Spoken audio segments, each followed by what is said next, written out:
Las inteligencias múltiples fueron propuestas por el psicólogo norteamericano Howard Gardner en la década de los 80. Él, junto a otros autores, tuvieron la visión que el concepto que había de inteligencia era muy estrecho. Entonces, mediante investigaciones, eh, buscaban contribuir a la ciencia cognitiva y conductuales un aporte significativo, dando como resultado la propuesta de, en ese momento fueron 7 inteligencias que puede desarrollar la persona. Entonces, Gardner define la inteligencia como, como la capacidad, ¿verdad?, que tiene cada persona o el potencial que tiene cada persona para resolver algún problema o algún conflicto.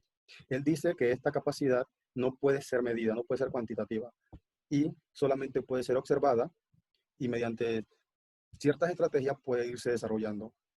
En el mapa mental que tengo aquí enfrente, tengo las 8, ya incluida la última que fue la naturalista. Vamos a hacer un breve repaso de estas inteligencias. La capacidad, vamos a comenzar con la capacidad espacial, que es la percepción de la realidad, de sus detalles para la formación de modelos mentales que pueden ser notados y manipulados de manera abstracta o bien reproducidos gráficamente. Como ven en la imagen, es un fotógrafo porque él tiene esa capacidad o esa inteligencia desarrollada de tal manera que él puede ver, en este caso, muchos ángulos o ver algo abstracto donde otras personas no ven nada, ¿verdad? Continuamos con la inteligencia musical, que es la capacidad relacionada con la captación, la asimilación, discriminación, transformación y expresión de la forma relacionada con toda la música. Hay personas que, como han escuchado en muchas ocasiones por allí, tienen oído musical o tienen un talento innato para cantar. Pero también hay otras que pueden ir desarrollando ese talento a medida que pasa el tiempo y teniendo en cuenta varios factores, como lo define Gardner en lo que es el concepto de inteligencias múltiples. La inteligencia lingüística, que nosotros como docentes debemos desarrollar a su máximo nivel, ya que hace referencia a la capacidad comunicativa humana, tanto escrita como oral, siendo conocida también como la inteligencia lingüística verbal. En este caso podemos mencionar periodistas, docentes, escritores. Nosotros tenemos la capacidad de relacionarnos, de entender, de tener una manera lógica de las cosas, y por eso nosotros como docentes debemos desarrollar esta habilidad o esta inteligencia a un nivel muy elevado. La kinestésica o corporal, que habla del cuerpo, del conjunto de habilidades cognitivas que facilitan la conexión y la coordinación de la mente con el cuerpo, permitiendo el control y la precisión sobre este.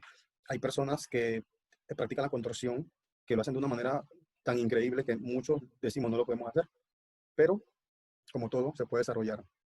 Eh, la lógico-matemática. La lógico-matemática es la capacidad para utilizar los números de manera efectiva, así como aplicar el análisis y el razonamiento de manera adecuada. No solamente saber lo que comúnmente podemos pensar, hacer una suma, hacer una resta, sino analizar. Recuerdo que en el colegio muchas veces nos colocan problemas para desarrollar esta parte lógica de esta inteligencia.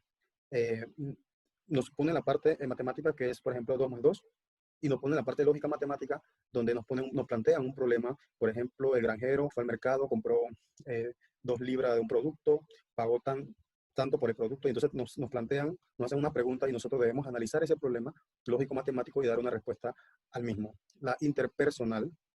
En la lógico-matemática podemos ver los ingenieros, los arquitectos, ¿verdad? En la interpersonal es aquella capacidad para descubrir, entender e interpretar los deseos e interacciones de las demás personas, lo que permite interacciones sociales eficaces. Nosotros, todos los seres humanos, debemos desarrollar esta habilidad interpersonal, ya que principalmente en los trabajos, por ejemplo, un vendedor es una habilidad o una inteligencia que debe desarrollar, ya que se relaciona directamente con las personas, con los clientes y diferentes tipos de personas con características marcadas, ¿no? Entonces, la intrapersonal, que habla de nosotros, la capacidad o el grado de conocimiento propio, así como la habilidad para percibir y formar una imagen individual verídica lo más objetiva posible y de la realidad. Nosotros debemos conocernos para poder también relacionarnos con la parte externa, con la intrapersonal. Entonces, todas las inteligencias de una u otra manera van ligadas entre sí. Y la última, que es la naturalista, que es la capacidad de percibir el medio ambiente y realizar clasificaciones, distinciones y manipulaciones de diferentes elementos que lo componen. Esas son las personas, los botánicos, los veterinarios, los científicos, que desarrollan esa habilidad. En conclusión de la inteligencia múltiple, podemos decir que todos los seres humanos tienen una parte de cada inteligencia, uno desarrollan una más que otra. Ok, continuando, vamos con la estrategia o el trabajo que teníamos de compara y contrasta. En este caso, me corresponde la inteligencia lógico-matemática y la inteligencia lingüística. ¿Okay? ¿En qué se parecen los conceptos que comparo? Ambas inteligencias son una base para las pruebas de coeficiente intelectual. Históricamente ha sido así.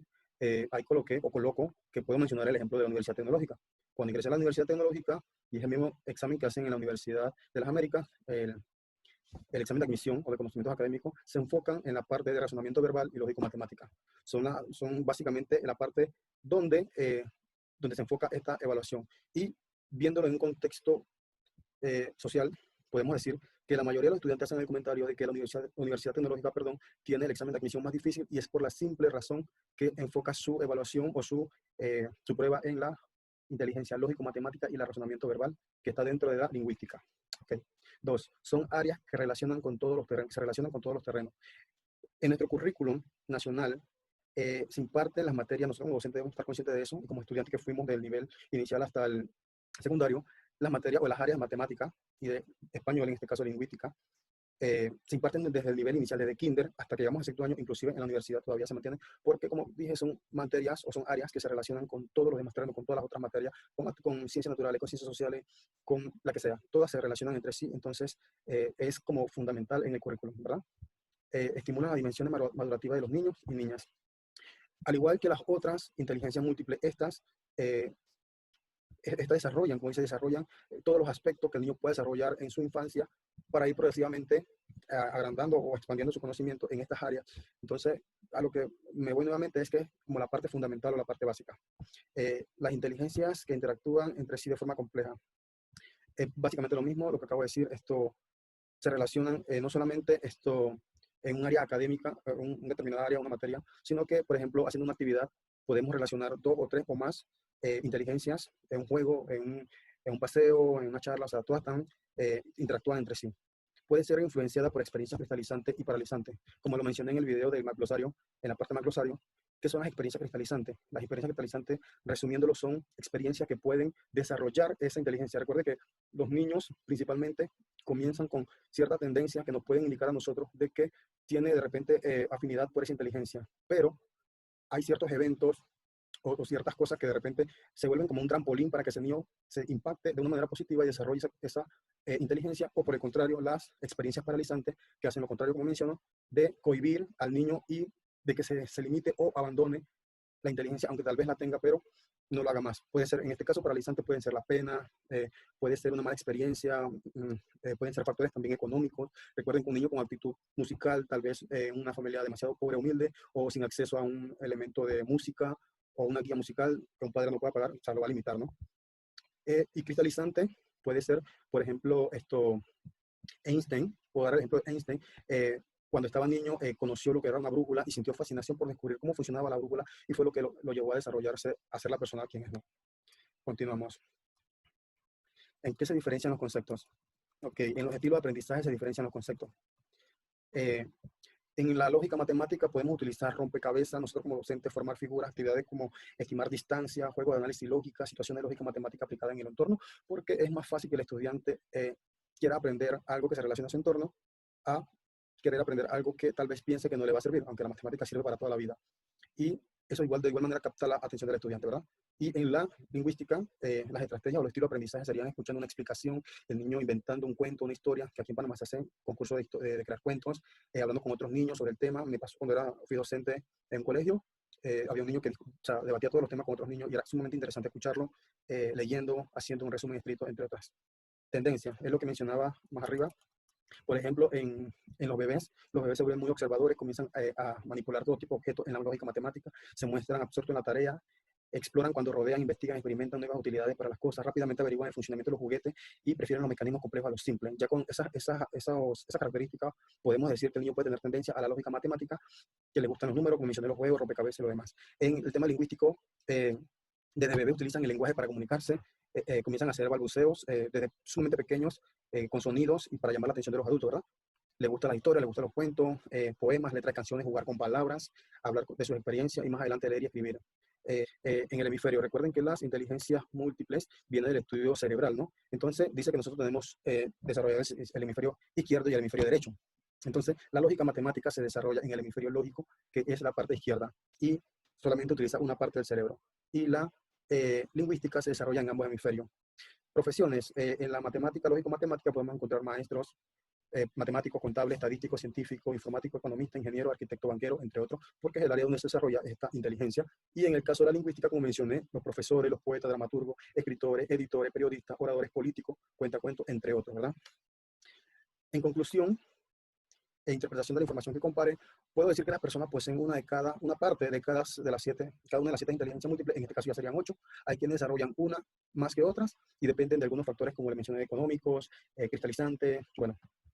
La inteligencia lingüística y la matemática están estrechamente ligadas y considero que son la base para las demás. Considero que si un estudiante, en el caso de la educación, no domina la parte lingüística o está muy, muy bajo en la parte lingüística, no va a poder dominar las otras materias, y es por esto que coloqué aquí que desde niño el sistema educativo busca desarrollar esas habilidades en nosotros.